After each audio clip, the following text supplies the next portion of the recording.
God gonna love us today but not love us tomorrow? Is God gonna be kind to us today and not be kind? It is so easy to like depend on people to like either validate our feelings or to depend on them for happiness, or depend on people for joy, depend on people for comfort.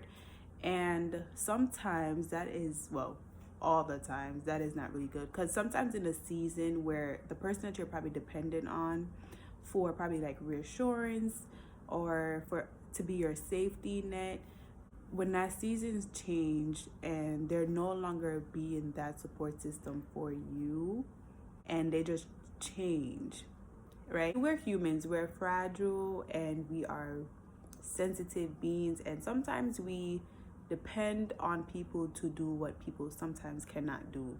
I just wanted to talk about this because I want to talk about the fact that instead of dependent on people to be unchangeable, we need to learn how to, focus on the fact that God is unchangeable. And if we're looking for something or someone who is rooted and cannot change, like somebody that is so perfect that we can lean on, depend on, get reassurance from, and our joy and happiness all the time, that is from God.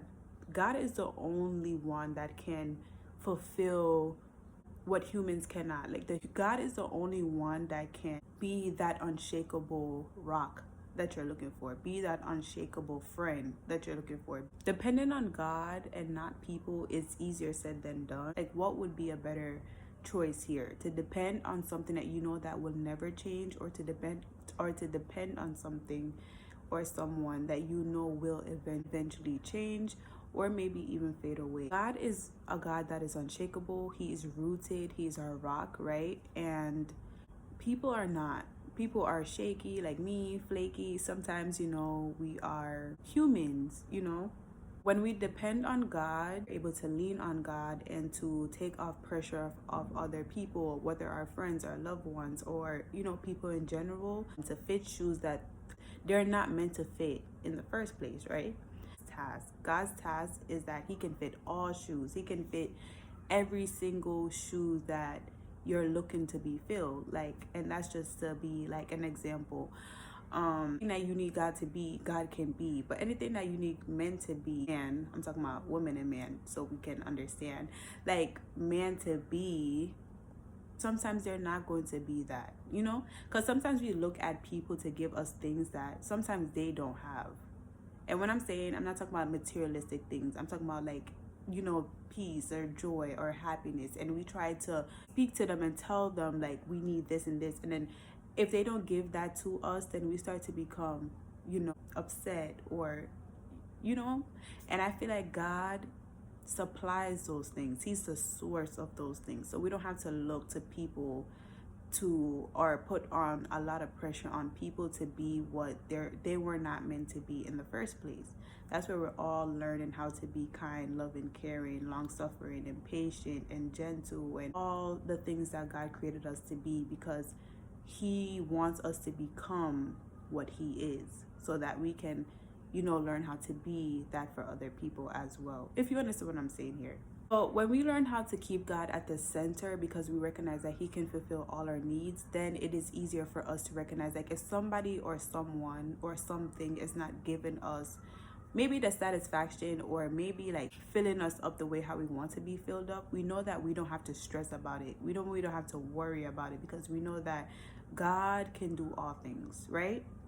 God can do all things. And when we recognize, like, maybe like this certain thing or this certain person is not giving me the reassurance that I need, or the validation that I need, or the comfort that I need, we can understand that if we keep God center as our provider, as, the person that is able to fulfill all those things, then we are able to recognize, like, we can take off pressures of our loved ones and not be frustrated with them, but be grateful that we have someone who is God.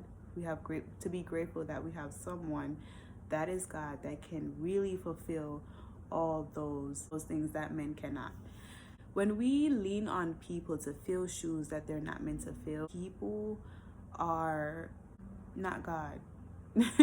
That is it. People are not God. The things that God can do, God can do everything. You know, people cannot do everything. Saying that it's so important to trust and depend on God, because I feel like when we trust and depend on God to be what others can't be, then as I said, we are able to protect our loved ones from to recognize like it's okay.